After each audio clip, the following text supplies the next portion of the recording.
At the end of one cosmic cycle, when everything, the gods, demons, worlds, stars, was swallowed by a great fire, the entire universe was reduced to ashes.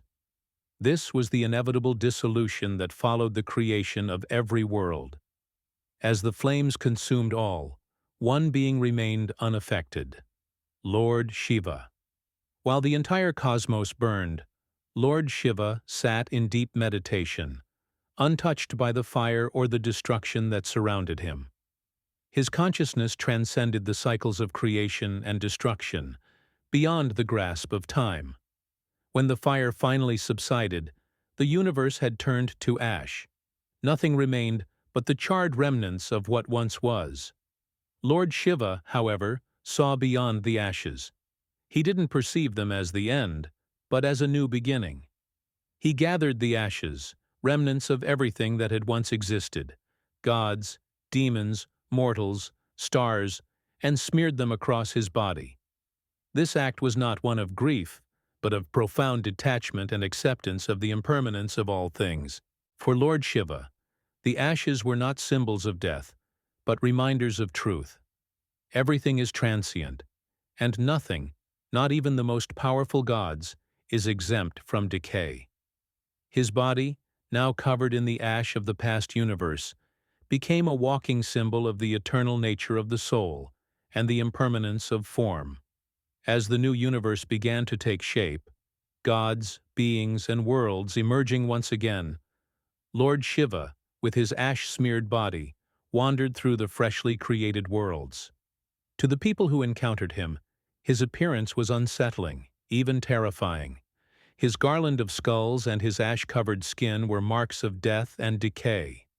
Yet those who looked beyond the surface could sense something deeper, a being free from attachment to the temporary, from the illusion of permanence. Lord Shiva's form, covered in ashes, conveyed a silent message. Nothing in the material world is permanent. The grandeur of life, the beauty, the glory, and even the gods themselves would one day return to dust. The ashes that clung to him were not symbols of sorrow, but of liberation. Through them he taught that death is not to be feared. It is merely a transition, a shedding of the illusory forms that we cling to in life.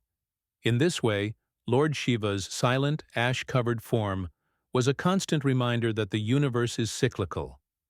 Everything is born, everything decays, and in the end, everything returns to the source. To embrace this truth is to transcend it, and in doing so, find the peace that comes from understanding the eternal nature of the soul.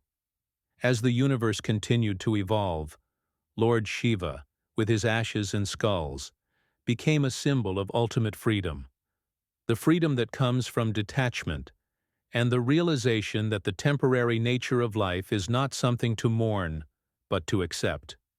Those who saw him learned to see the world differently. What ends is just a beginning. If you enjoyed this story, don't forget to like, share, and subscribe to Mythology Medley. Click the bell icon for more such amazing mythological content.